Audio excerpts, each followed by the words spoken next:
Gracias por acompañarnos en esta la segunda emisión de su noticiero 24 horas en la comunidad. Empezamos de inmediato con los titulares.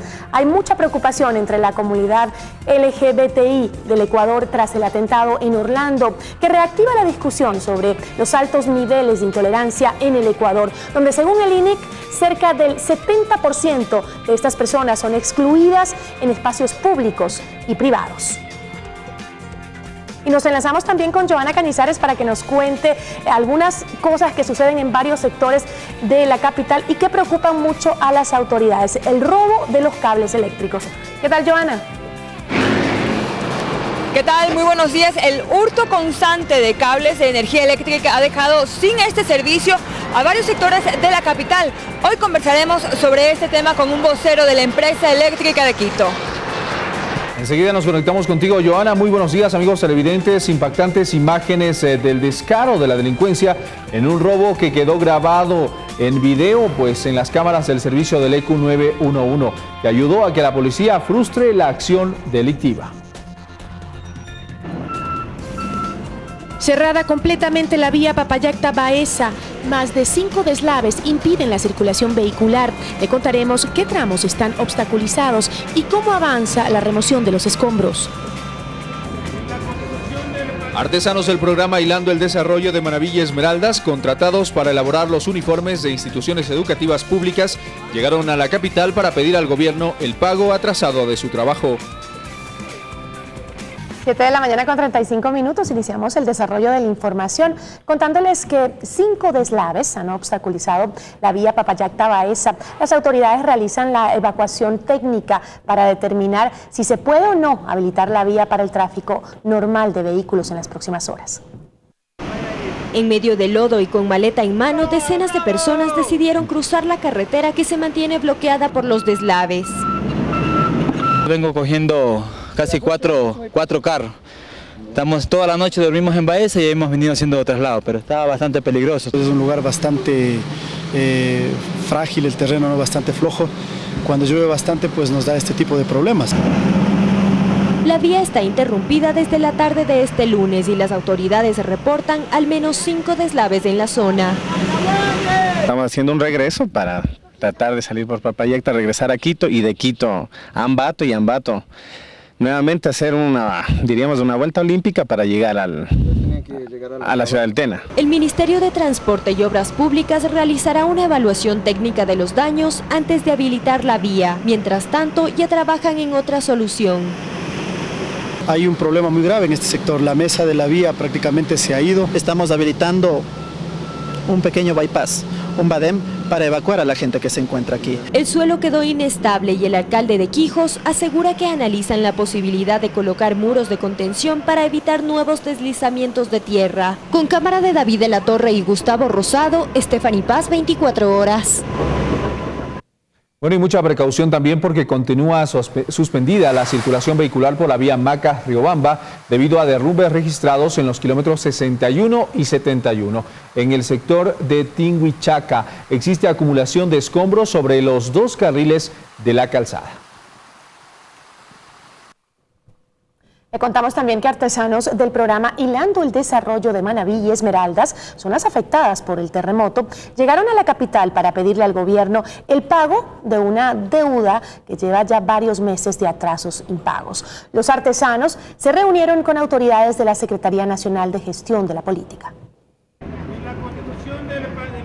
Ellos son artesanos de las provincias de Manaví, Esmeraldas, Los Ríos y Guayas. Dentro del programa Hilando Desarrollo confeccionaron uniformes para los estudiantes del régimen Cosa.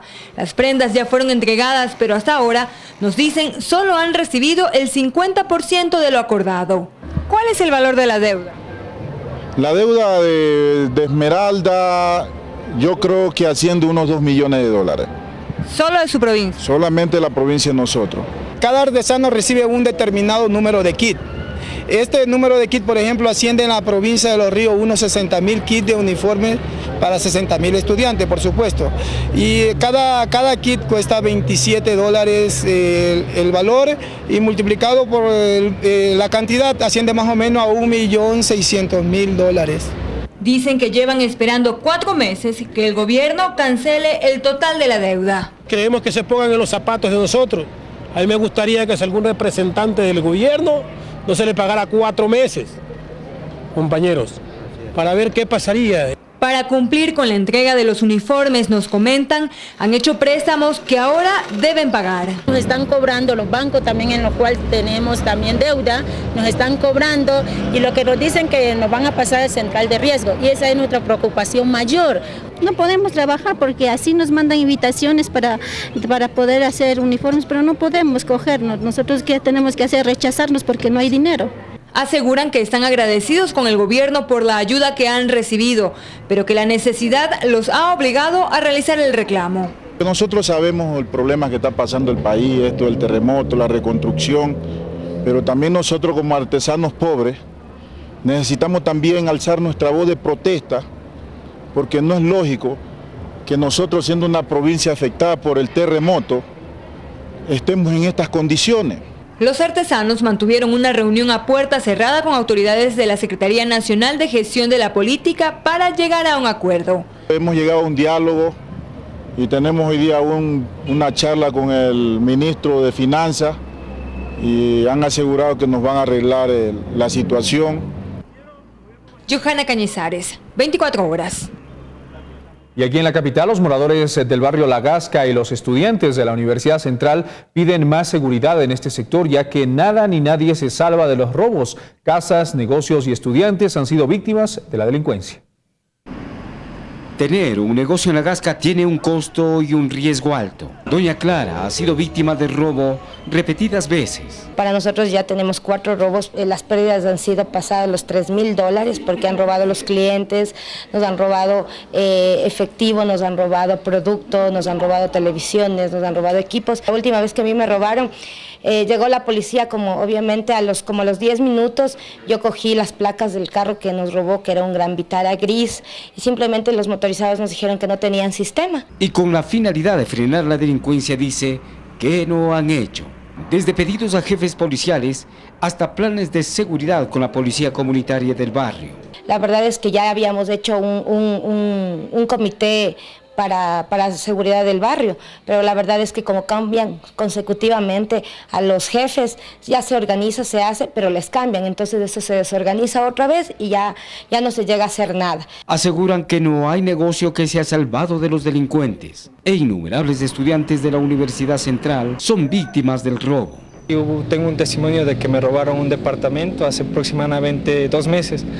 Salí de casa y lo único que hicieron es meterse, abrirse las chapas y robarse las pertenencias, las más pequeñas que tenía. Y pensamos que se debería reforzar un poco más la seguridad por este sector porque el momento en que salimos muy tarde y es necesario que exista un poco de control policial para que no ocurra lo que vienen siendo estos robos a los estudiantes. La Gasca es un barrio que ha crecido comercialmente por la presencia de la Universidad Central. Este crecimiento, si bien le ha dado mucho dinamismo al comercio, le ha vuelto un lugar peligroso, tanto así que está en la lista de los barrios rojos. En Quito, Nelson Carrera, 24 horas. La Policía Nacional frustró un robo en el centro de Macas, en Morona, Santiago. El hecho fue grabado por las cámaras de video de vigilancia del EQ 911, que están pendientes de lo que ocurre en todo el país las 24 horas del día, los 7 días de la semana. ¿Cuál es el motivo por el que este ciudadano fue detenido por la policía? Retrocedemos el video y vamos a ver paso a paso lo que ocurrió en una transitada vía del centro de Macas en Morona, Santiago. Eran las 2 de la mañana mientras los evaluadores del EQ 911 realizaban los monitoreos habituales. Y aquí es donde se percataron de este ciudadano sospechoso. Tenía en sus manos un ladrillo y estaba merodeando este vehículo que estaba estacionado en las calles Amazonas y Domingo Comín. Minutos después, este hombre rompe la ventana del automotor y tras encenderse la alarma huye por un momento. Para esto, los evaluadores del EQ 911 de forma inmediata coordinaron con la Policía Nacional para que acudan al lugar. El delincuente regresa al vehículo para intentar sustraer algún bien, pero finalmente se retira de ahí y huye nuevamente.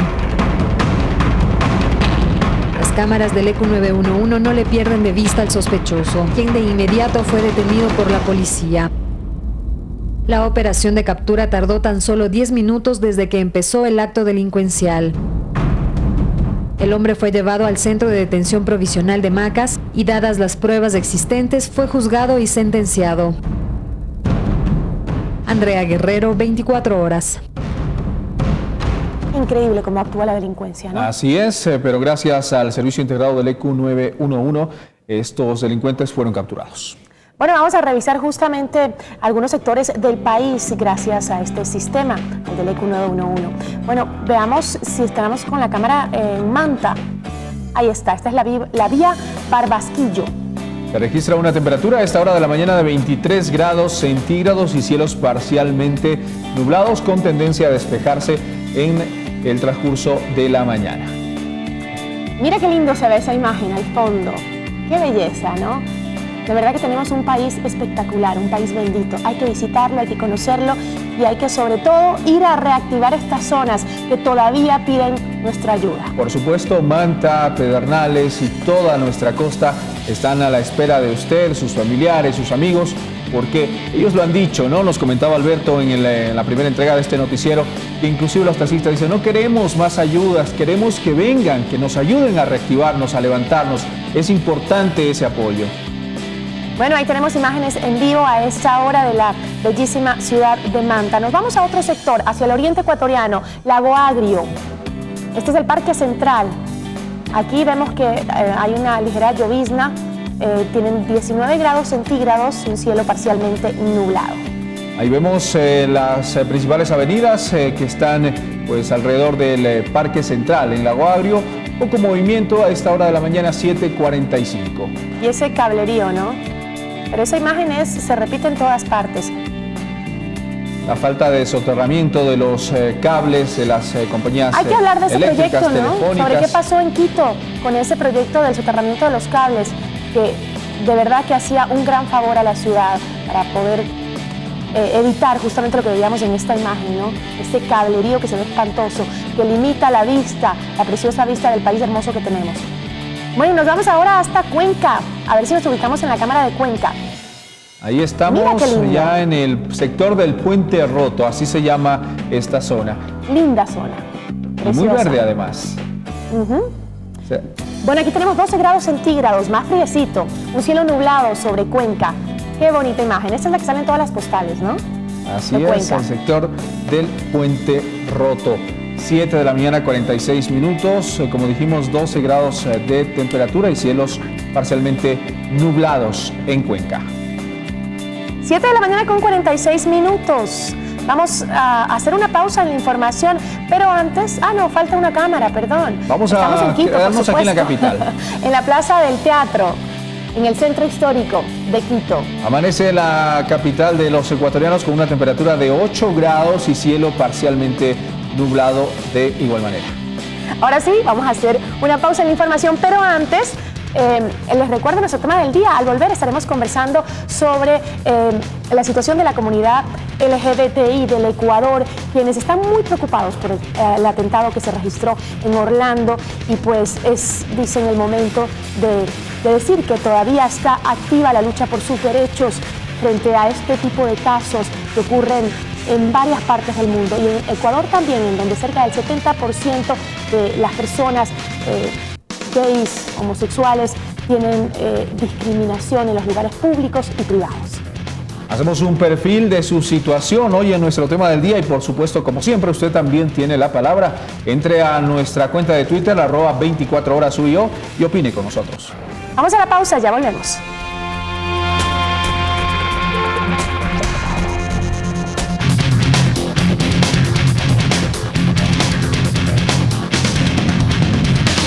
Estamos de vuelta en 24 horas en la comunidad y es momento ya de presentarles nuestro tema del día. La tragedia ocurrida en Orlando, donde murieron 50 personas, incluyendo el atacante, deja a una comunidad LGBTI muy preocupada en todo el mundo sobre la vulnerabilidad de sus derechos y su criminalización por su condición de género. En nuestro país se han realizado algunos avances en favor de estas comunidades, pero aún queda mucho por hacer. Se lo contamos hoy en nuestro tema del día. La comunidad LGBTI está de luto. Hace solo 2 días se produjo una de las mayores masacres en la historia de los Estados Unidos. Murieron 49 personas y 53 resultaron heridas luego del ataque de un fanático mientras celebraban una fiesta latina en un bar gay. Este hecho sangriento y deplorable nos lleva a preguntarnos cuál es la situación de esta comunidad en nuestra ciudad. Juan Pablo tiene 28 años, es homosexual y se desenvuelve como activista LGBTI. Actividades donde se refugió luego del rechazo de su familia por su condición de género. Ahora me siento fuerte, pero el camino no fue fácil. El camino para llegar hasta acá fue muy difícil al tener que enfrentar una familia, al tener que obviar una familia. Pues en esta lucha diaria hay cosas que marcan, que duelen y mucho. Tal vez la prohibición de los derechos laborales, tal vez la prohibición de una protección familiar, desconocimiento de mi propio padre. Al pedirle una última bendición y más bien hacer un gesto así. Es lo más fuerte que ha pasado. Según Efraín Soria, coordinador de la Fundación Ecuatoriana Equidad, a través de los estudios realizados por ellos, nos dan una idea de la situación de la comunidad LGBTI en nuestra ciudad. Hay todavía una alta intolerancia, falta de respeto de la sociedad en relación a la diversidad sexogenérica. Y eso es a causa de los imaginarios, del prejuicio que tiene la gente sobre quiénes son las comunidades LGBTI. En el estudio del Instituto Nacional de Estadísticas y Censos, titulado Investigación sobre condiciones de vida, inclusión social y derechos humanos de la población LGBTI en Ecuador, realizado en 2013, se señala que estas personas han sufrido de discriminación en espacios privados el 50,5% y en espacios públicos un 55,8%. Además, se muestran en las cifras de exclusión que en espacios privados alcanzan un 71,4% y en espacios públicos un 60,8%. Y la violencia en perjuicio de este sector de la sociedad en lugares privados es del 52,1% y en espacios públicos de un 65,6%. Las personas de la diversidad sexual en nuestro país tienen la posibilidad de formalizar su relación a través de la unión de hecho, una institución jurídica que protege en parte sus derechos y que tiene sus aspectos positivos. La eliminación de ciertos requisitos como los 2 años, que ha permitido que ciertas parejas puedan acceder inmediatamente a los derechos. Esta falta de discrecionalidad que ya no tienen los funcionarios para poder ejercer los derechos porque uno lleva la escritura, han sido avances positivos para los derechos de las poblaciones LGBTI. Pero hay cosas que todavía les preocupan. Esta obligación que tienen las personas de la diversidad sexual de registrar sus uniones de hecho en la cédula de ciudadanía.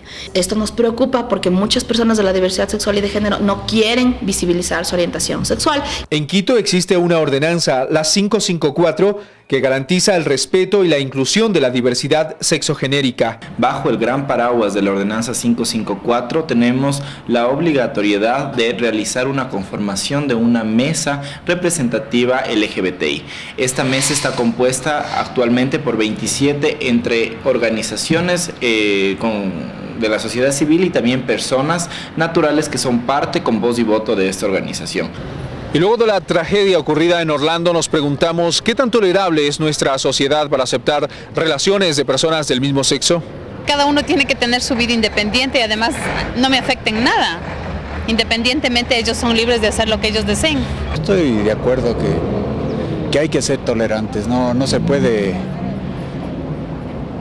tomar acciones tan drásticas, especialmente como las ocurridas en Orlando, ¿no? Pero yo sí no tolero esto. ¿Por qué? ¿Por qué? Por religión. Por religión no tolero eso, porque eso son leyes dictadas por Dios. Aquí en la capital hay algunos locales de ambiente para la comunidad LGBTI. ¿Cómo hacen estos para proteger la seguridad de sus clientes? Nosotros no permitimos que haya el ingreso de bebidas y de ninguna clase de armas que esto afecte, que sea una agresión hacia los chicos LGBTI. Activistas, miembros de la comunidad LGBTI y la sociedad tolerante esperan que casos como el de Orlando no se repliquen en nuestro país. En Quito, Jorge Loaiza, 24 horas. Bueno, la comunidad LGBTI del Ecuador no solo se solidariza con por las víctimas mortales del atentado en Orlando, consideran que es el momento de demostrar que el activismo por la igualdad de derechos sigue vigente ante lo que ellos consideran pues una evidencia de la agresión permanente en la que viven por la homofobia. Nos acompaña esta mañana Cristian Paula, él es representante de la comunidad LGBTI y también pues es experto en derechos humanos. Cristian, gracias por acompañarnos. No, gracias a ti, Gisela, por la invitación y por abrir esta posibilidad de discutir lo sucedido en Estados Unidos y también ese simbolismo que podría repercutir en el Ecuador. Las cifras realmente son alarmantes.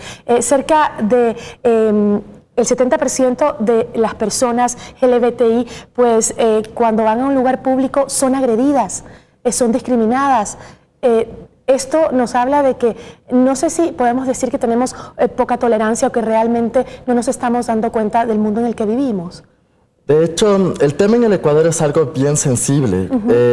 El informe de la Comisión de la Verdad del Ecuador en el año 2010, cuando fue publicado, tiene una sección justamente que habla sobre la homofobia y transfobia de la sociedad ecuatoriana desde siempre, pero más visible en los años 90 y 2000. ¿Provocado por qué? Por prejuicios de orden religioso, moral, incluso de salud, porque antes de 1990 se consideraba la homosexualidad como enfermedad, lo que justificaba que exista como delito. Entonces, todas las generaciones que vivieron durante esa situación en el Ecuador creían que ser homosexual era ser enfermo, era ilegal, era una perversión. Pero después de 1997, cuando se despenalizó aquí, se comenzó de alguna manera a cambiar esas estructuras. Pero el problema es que las generaciones que toman decisiones, que están en el gobierno, que enseñan, son aquellas que vivieron con el prejuicio. Entonces es un tema estructural que cala todavía y que lamentablemente tiene repercusiones como lo que pasó en Estados Unidos o lo que pasa el día a día aquí en el Ecuador, porque eso que pasó en Estados Unidos es la punta del iceberg de una estructura homofóbica, discriminadora, que está sucediendo en todo el mundo y Estados Unidos no es la excepción. Lo que pasó allí tiene una respuesta también a otros fenómenos. Los discursos de Donald Trump. En el sur de Estados Unidos también tú puedes ver las leyes discriminatorias que se han dado después de la aprobación del matrimonio igualitario. La ley por los baños en Carolina del Norte, donde se prohíbe a las personas trans ingresar al baño en función de su identidad de género. O las leyes de libertad religiosa, que asumen muchos estados que no pueden brindar servicios si es que no están de acuerdo con la orientación sexual de las personas. Aterrizando ahora en la realidad de los ecuatorianos, hemos hecho grandes avances en cuanto a legislación. La constituyente del 2008 pues abrió la posibilidad de que se unan las parejas a través de la unión de hecho, parejas del mismo sexo. Se han hecho muchísimas cosas, pero como tú dices, todavía la mentalidad no cambia, todavía seguimos siendo discriminadores, seguimos haciendo a un lado a las personas con otra identidad sexual. ¿Qué pasa ahora que ya pueden registrar su unión de hecho y a la vez poner su identidad o su relación en la cédula? Eso está afectando a muchísimos miembros de la comunidad LGBTI porque tienen temor a que se los identifique. Claro, bueno, en el caso ecuatoriano tenemos una contradicción social y jurídica. ¿En qué sentido?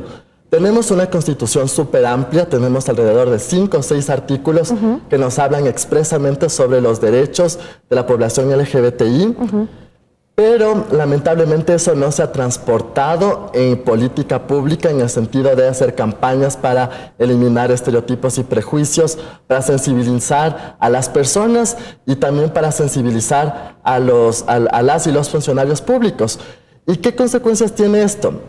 El tema de las uniones de hecho, que si bien ya se legalizó desde el año 2008, el tema en la actualidad es que esa discriminación estructural social es lo que impide que esas uniones de hecho sean registradas, justamente por el temor de que en los espacios laborales sean discriminados, que en los servicios sean discriminados, no porque no tengan derecho y no quieran hacerlo, sino justamente por el temor social de exclusión y discriminación. ¿Está protegido por la ley? Sí, pero el problema es que no tenemos un fiscal en cada esquina o en cada institución pública o privada para ir a denunciar. Y de hecho, la misma denuncia por delito de odio y delito de discriminación es casi nula en temas LGBTI. Hay un caso en el Ecuador sobre delito de odio, y es un caso sobre tema racial, al afrodescendiente que fue discriminado en las Fuerzas Armadas. Pero por temas de orientación sexual e identidad de género todavía no existen casos, y no es porque no se quiera denunciar, sino que la población tiene miedo de identificarse. ¿Y dónde está el problema? ¿Está en las autoridades que no saben cómo manejar esta situación, esa denuncia, o en dónde? Eso es un tema. Otro tema es que ni en los mismos registros de la Fiscalía, cuando tú vas a poner una denuncia, hay la categoría orientación sexual e identidad de género cuando tú eres la víctima. Entonces, tampoco se visibiliza si es que la agresión que recibiste fue por tu orientación sexual o tu identidad de género, justamente por percepciones sociales. Y el Ecuador, lamentablemente, esto le ha llevado eventualmente una responsabilidad internacional. Hay un caso que se llama el caso Homero Flor en contra de Ecuador, que la audiencia fue en febrero del año 2016, donde la Fundación Equidad realizó un amicus curiae, en el cual este caso es sobre una discriminación por percepción de orientación sexual diversa en las Fuerzas Armadas, que pasó en el año 2003. Y justamente cómo esta percepción, ni siquiera es una persona que se identifica como homosexual, sino una percepción que la perciben como prejuicio, por el prejuicio. Y eso lleva a que esta persona fuera desvinculada de las Fuerzas Armadas. Y esto trajo consigo un proceso judicial que llegó hasta instancias internacionales. Entonces es para que se den cuenta que el tema no es tan superficial en el Ecuador, tiene una estructura, una base bastante arraigada y que tiene consecuencias internacionales. Y que además creo que nos falta muchísimo por caminar, por más que se hacen intentos aislados de trabajar en la igualdad de derechos para la comunidad LGBTI, nos falta muchísimo por caminar. Y en otro tema de lo que estamos conversando es justamente la reforma última que se hizo a la ley del registro civil, en donde, por ejemplo, las personas trans se les va a identificar a través de la cédula, ¿no? Eso también afecta a su seguridad, a su integridad. Sí, lamentablemente, como te decía antes, las contradicciones entre Constitución y ley y sentencias que emite el Estado ecuatoriano son evidentes. En el tema trans, por ejemplo, la actual reforma señala que cuando tú te vas a cambiar de nombre, cuando naces con un sexo y quieres cambiar el nombre a otro sexo, también tienes la opción de cambiar tu género en la cédula. Las personas que están conformes con su cuerpo van a tener la categoría sexo en su cédula. Las que no, o sea, las personas trans, solo a ellas se les va a cambiar la categoría sexo por género, y solo las personas trans tendrán esta cédula. Pero eso es un tema que las va a hacer muy visibles, y eso va a generar, yo creo que, mayor discriminación de la que ya existe. Por otro lado, la misma ley establece que las personas trans, para cambiarse el género en la cédula, tendrán que llevar 2 testigos para que verifiquen que ese cambio se ha llevado en su vida real, lo cual nos parece bastante transgresor, porque es un tema de autodefinición de género. Yo no tengo por qué justificar cómo me identifico con 2 testigos. Ejemplo de eso es la Ley de Identidad de Género de Argentina. Allá no les piden testigos, simplemente se respeta la autodefinición de la persona. Y eso es transgresor. El artículo 66, numeral 28 de la Constitución señala que todos tenemos el derecho a escoger libremente nuestra identidad. Y una forma de la identidad es la identidad de género. Pero eso es un tema también. Veamos qué pasa con las sentencias que emite el Estado ecuatoriano en temas LGBTI. ¿Qué dijo la Corte Provincial con respecto al caso del matrimonio igualitario? Que no se iba a dar porque la sociedad ecuatoriana es conservadora, es cristiana y tiene valores religiosos. Y bajo esos argumentos se prohibió. Y bajo y estos fueron los argumentos que se llevaron para la revisión ante la Corte Constitucional, que el caso sigue estancado. Ahora, hay algo que me preocupa mucho en las cifras del INEC, y es justamente el tema de la violencia. El INEC identifica que en lugares privados la comunidad LGBTI recibe violencia en un 52%. Lugares privados hablamos en el seno familiar, ¿no? En sus lugares íntimos donde se mueven, y en los lugares públicos en un 65.6% de los casos reciben violencia. Y de hecho, bueno, esas cifras en realidad pueden ser hasta más altas, porque el estudio del INEC no fue un censo. porque en el censo todavía no aparece la orientación sexual y la identidad de género. Eso tendría que ser una reforma para el próximo censo nacional. Esto fue un estudio de caso que se tomó a un grupo de personas LGBTI para hacerles una serie de preguntas. Y en un estudio de caso tan pequeño hay esas cifras. Imagínate si en realidad se hiciera un censo nacional como lo que hicieron con el tema de violencia contra las mujeres. El tema sería incluso hasta más alto, no sería 6 de cada 10, sino en el caso LGBTI podría ser 8 de cada 10 o incluso más. Por eso, como yo te decía, el tema de la discriminación estructural y los prejuicios y los estereotipos están tan arraigados en la sociedad que generan este tipo de violencia. Un ejemplo, partido de fútbol, entre hombres, por ejemplo. Uno de los chicos no metió el gol frente al arco. ¿Y cuáles van a ser los insultos? Maricón. Justamente es un insulto o un chiste, pero ¿para qué? Para disminuir su hombría, entre comillas, o disminuir su masculinidad. Ese tipo de chistes, ese tipo de insultos demuestran la homofobia que existe en la sociedad. Utilizar el epíteto maricón para disminuir a las personas justamente demuestra eso. Como la violencia contra las mujeres. Un hombre le dice a otro hombre, pateas como mujer, bailas como niña, etcétera, etcétera, para disminuirlo en su masculinidad o en su heterosexualidad. ¿Por qué? Porque hay un machismo internalizado en la sociedad ecuatoriana, hay una homofobia y una transfobia en la sociedad ecuatoriana que en situaciones tan pequeñas como en reuniones familiares, en chistes, se demuestra un bagaje histórico de discriminación que no podemos superar y que el Estado lamentablemente no ha hecho absolutamente nada. No ha habido campañas, no ha habido sensibilizaciones masivas. Eventualmente han habido cosas particulares, capacitaciones a ciertos servidores como públicos, impulsos aislados, ¿no? Pero no hay una política estructural. La Agenda Nacional de Igualdad de Género establece muchas cosas, pero no se ha hecho nada. El Consejo Nacional de Igualdad de Género sería importante que se pronuncie y diga qué ha hecho en la aplicación de esta agenda, qué ha hecho la función judicial en aplicar el control de convencionalidad en las sentencias de los jueces, aplicar los estándares de derechos humanos, la sentencia Talarrifo en contra de Chile.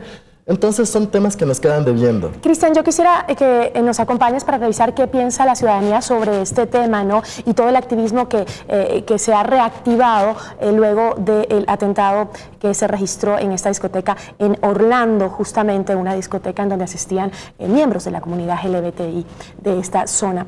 Vamos con Jorge para que nos cuente qué dice la comunidad a través de las redes sociales.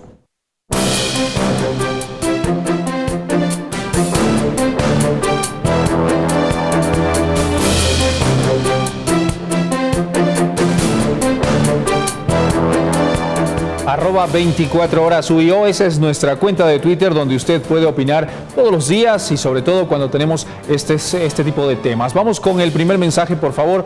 Nos escribe Luis C. Si dos personas del mismo sexo pueden ser felices, que lo sean. Viva el amor, dejen ser felices. Dice, repudio a la homofobia. Gracias, Luis, por escribirnos. 8 de la mañana, 8 minutos. Vamos con el siguiente mensaje, por favor. Vamos a intentar dar lectura a la mayor cantidad porque tenemos hoy gran interacción, como siempre, en 24 horas en la comunidad. Fundación Vida Libre nos envía este mensaje. No me odies por ser homo. Ámame por ser humano, dice, para este mensaje importante, sobre todo hoy que estamos hablando sobre este tema, la preocupación de la comunidad LGBTI aquí en el país luego de lo ocurrido en Orlando. Vamos con el siguiente mensaje, por favor. Ahí está. Pao Ann dice, yo tengo miedo a que mis niños vean a esos en la calle besándose como que fuera normal.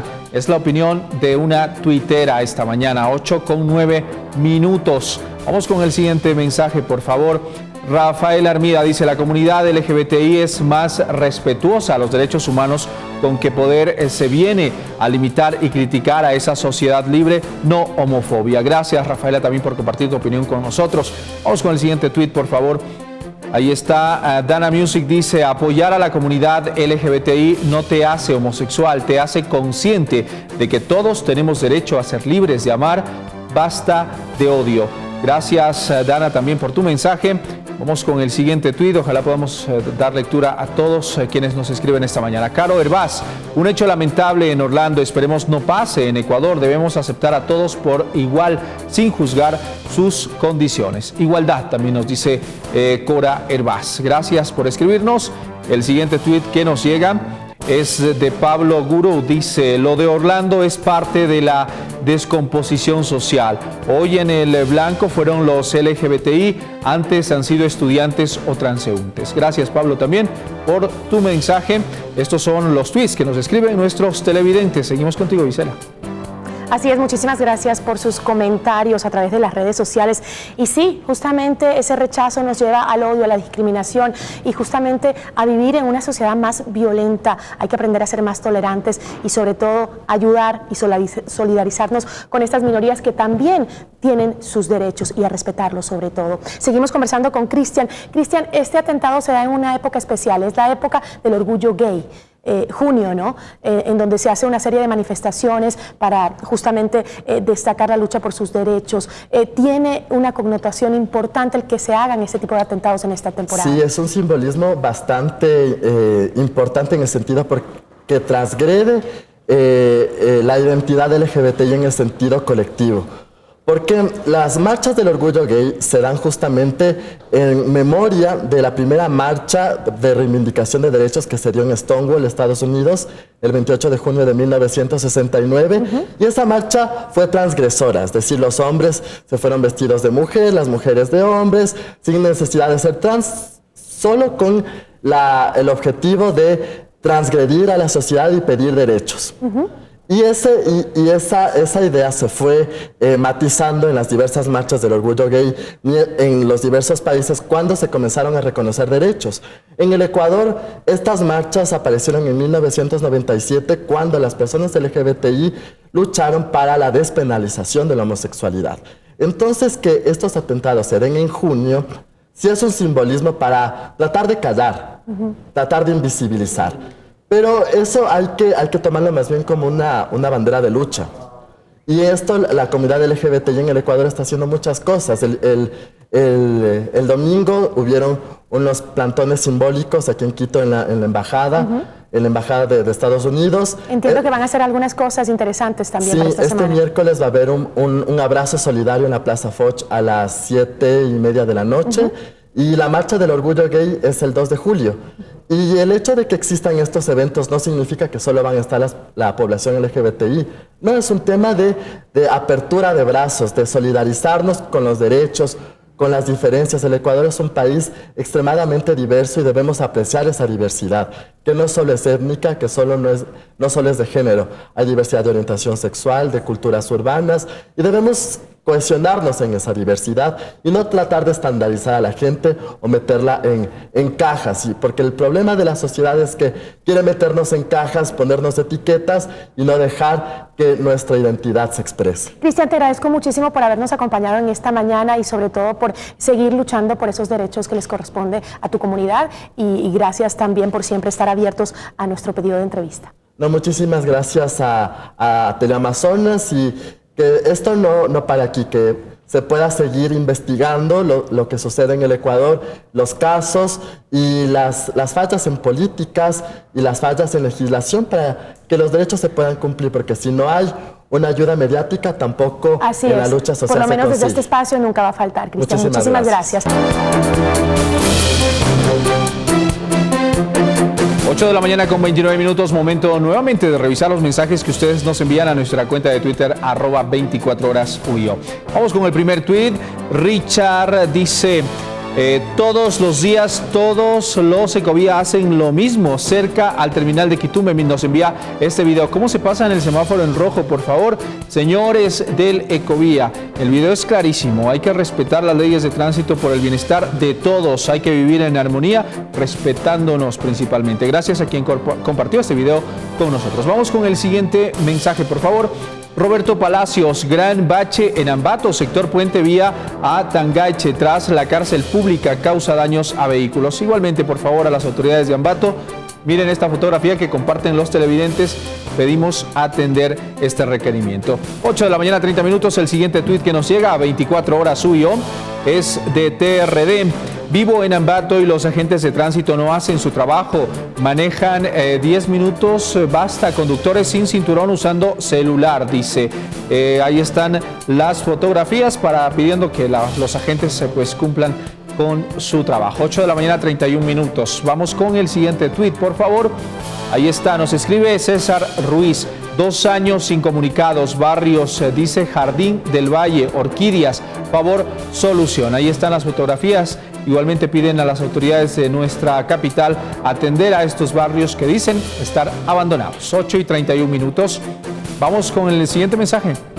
Ahí está, Javier Navas, 3 meses, semáforo en mal estado, avenida Abdón Calderón y Panzaleo. Esto es en Conocoto. De igual manera, a las autoridades en Conocoto atender este requerimiento ciudadano. Les pedimos encarecidamente. Seguimos con más información. 8 de la mañana con 31 minutos. Le contamos que 30 cubanos permanecen detenidos en el centro de detención provisional del Coca en Orellana. El hecho se produce tras un proceso de migración por la crisis económica. Los 30 cubanos habrían llegado vía fluvial hasta Rocafuerte, en el cantón Aguarico. Desde este lugar habrían sido trasladados hasta el Coca, el último sábado llevados hasta Quito, pero el lugar a donde los pretendían ingresar estaba repleto de otros migrantes, por ello los devolvieron hasta la provincia Orellana y ahora se encuentran en el centro de detención provisional. Un primer grupo de 13, luego un grupo de 10 y luego un grupo de 6. Entonces lo que se ha decidido es presentar amparos constitucionales con el apoyo de la Defensoría del Pueblo. Llegamos hasta el CDP del Coca. Hasta la parte de afuera nos permitieron el acceso. Desde allí pudimos notar las condiciones precarias en las que se encuentran los 30 cubanos. A más de la mitad de ellos ya se les ordenó deportación. El COIN no nos habla de que se trate de delitos, sino de una contravención. Emitida la sentencia, se estaría buscando un recurso de apelación, pero mientras esto ocurre, los hermanos de la isla deben seguir atravesando por necesidades. La Constitución del Ecuador prohíbe las deportaciones colectivas y en el caso de aquí de Orellana estamos en presencia de una deportación colectiva. Fue negado ya el habeas corpus y vamos nosotros a apelar posiblemente a la corte provincial. Las autoridades lo catalogan como el nuevo fenómeno migratorio que ocurre desde el año anterior por la frontera del Perú. La crisis hace que extranjeros utilicen la vía fluvial para llegar hasta nuestro país o demás ciudades de Sudamérica en búsqueda de nuevas oportunidades. Y se encontraban en crisis económica y necesitaban salir a otros países para poder ingresar a Estados Unidos. En Orellana, Mario Bejarano, 24 horas. 8 de la mañana con 31 minutos. Colectivos de defensa animal marcharon por las calles de Loja para mostrar su desacuerdo ante las declaraciones del alcalde José Castillo. Los defensores de esta causa plantean dialogar con Castillo en busca de una solución.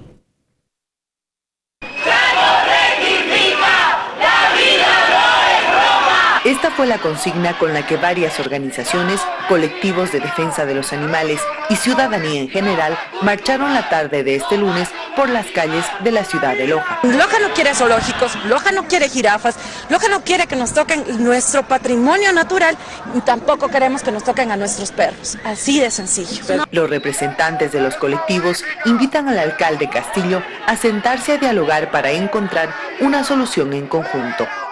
Entre las propuestas que hacen está la de crear un centro de rescate animal que esté supervisado por un comité interinstitucional. No existen 100.000 perros en la ciudad de Loja como es el de perros callejeros, son mucho menos. Y las fundaciones, las organizaciones en las que estamos, tanto todas las organizaciones y la ciudadanía en general, sabe que no es así. Nosotros hemos puesto a veces de nuestro bolsillo para recuperar esos animales y darlos e introducirlos a la sociedad. Esta es la primera de muchas marchas y plantones. Para el 18 de junio se realizará una similar, la que han denominado Únete por la defensa de la vida. Con cámaras de Alejandro Fierro en Loja, María del Rocío Coronel, 24 horas. Seguimos informando en 24 horas. Le contamos que el hurto constante de cables de energía eléctrica ha generado fallas y ha dejado a varios sectores de la capital sin el servicio. Joana Cañizares nos tiene información al respecto. Joana, ¿cómo estás? Te escuchamos. ¿Qué tal? Muy buenos días. Aproximadamente entre $6,000 y $10,000 le cuesta a la ciudad el reponer el cable de cobre, el cable de aluminio y mover todos los recursos que ustedes están observando en pantalla. Mover vehículos de canastillas, grúas, para poder reponer todo el cable que las personas hurtan frecuentemente. Vamos a conversar esta mañana con el ingeniero Edwin Recalde, representante de la empresa eléctrica de Quito, para que nos cuente cuán frecuente es que las personas hurten estos tipos de cables. Buenos días. Buenos días. En los 2 últimos meses es muy frecuente y son en varios sectores. Empezaron por el sector de la Ruta Viva y luego continuaron en el sector de la avenida Simón Bolívar, aproximadamente desde el ingreso a la Casa de la Selección hacia la UDLA. Inclusive redes de medio voltaje que provocaron apagones en el sector de la UDLA. Y últimamente están en este sector, tanto en la acera de enfrente como en este lado. Lo que hacen es cortar el cable en la ventana interno, el que va por abajo de la acera. Cortan el cable en 2 tramos, en un poste y en el siguiente. ¿Cuántos metros hay entre un poste y el otro? Aproximadamente 40 metros hay, pero van cables en 2 vías, es decir, 80 metros de cables lo que se roban cada vez. En este momento se va a retirar el poste para poder trabajar en la reposición del cable robado. Entonces lo que nosotros pedimos es que por favor se denuncie cualquier actitud sospechosa, cualquier vehículo que se encuentre estacionado sin motivo junto a los postes. Principalmente en la noche, ayudaría muchísimo si se logra identificar a este grupo que parece que está organizado y dedicado exclusivamente al robo de este tipo de cable. Claro, porque usted mencionaba que hay varios sectores donde se ha registrado este delito. Sí, precisamente son en estos sectores del valle, ¿no? La Ruta Viva empezaron por ahí, continúan en la Interoceánica, acá en la avenida Simón Bolívar, y claro, son sitios críticos por donde circula bastante vehículo en horas de la noche y es muy peligroso que se queden sin alumbrado público. Muchísimas gracias, ingeniero. Ya ven ustedes la importancia de estar todos pendientes y de notar alguna actitud sospechosa de personas que están en estos sectores, tal vez con vehículos, están trabajando en los postes. Si no ven que está con el logo de Empresa Eléctrica de Quito, tenemos que sospechar e inmediatamente comunicarnos con el 911 para hacer un reporte, porque ya escuchamos cuánto le cuesta a la ciudad el tener que reponer, el tener que mover todos estos vehículos, todos estos recursos para que los sectores no se queden sin el servicio. Importante que todos colaboremos y mayor control en aquellos sectores donde se compra el cobre. Vamos a volver al estudio con esta información. Muy buenos días. Buenos días para ti también, Joana, muchísimas gracias. Un dinero que no lo pagan las autoridades, lo pagamos nosotros con nuestros impuestos. Así que tenemos que colaborar denunciando a la gente que usted vea que está robándose los cables de la luz, por favor. Hay que ayudar también. Vamos con Jorge que nos tiene más información. 8 de la mañana, 45 minutos, información de última hora. Un accidente de tránsito se registró en el kilómetro 59 de la vía Nanegalito. De acuerdo al ECU 911, un bus interprovincial que cubría la ruta Santo Domingo-Quito se volcó. En el lugar se atienden a personas heridas y además a otros se los está trasladando a los hospitales cercanos. Hasta aquí la información. Gracias por haber estado con nosotros.